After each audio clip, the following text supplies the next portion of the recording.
বিভিন্ন সময় আমার সময় দেওয়া হয় না।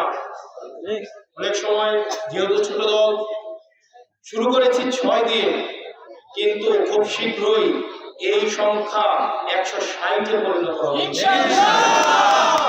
160-এ তখনই পরিণত হবে যখন আমার ভাইদের সমর্থন আমাদের থাকবে, যখন আমার বাবারা আমাদের পাশে এসে দাঁড়াবে জুলাইয়ের মতো, যখন ব্যবসায়ীরা বাংলাদেশের পক্ষে থাকবে, যখন এই মিডিয়া ব্যক্তিত্ব ভাইয়েরা যারা নিরলসভাবে পরিশ্রম করে যাচ্ছেন, যাদেরকে মিডিয়া মাফিয়ারা নিয়ন্ত্রণ করতে চায়, যখন এই মিডিয়ার ভাইয়েরা এই মাফিয়াদেরকে বৃদ্ধাঙ্গুলি দেখাবেন, সেদিনই সম্ভব।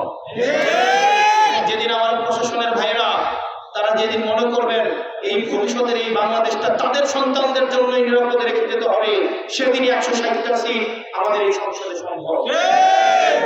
প্রিয় মা বোনেরা, ভাইয়েরা, আমরা আপনাদের সাহায্য প্রার্থনা করতে আজকে এসেছি। আমরা আপনাদের সাহায্য চাই। শিক্ষার্থীরা এখানে যারা উপস্থিত হয়েছেন, আমরা আপনাদের সাহায্য চাই। প্রশাসনের ভাইয়েরা আপনারা যারা এখানে এসেছেন, রিক্সা চালক শ্রমিকরা রিক্সা থামিয়ে যারা দূর থেকে উঁকি দিয়ে আমাদেরকে যারা দেখছেন, আমরা আপনাদের সাহায্য কামনায় আজকে এখানে এসেছি।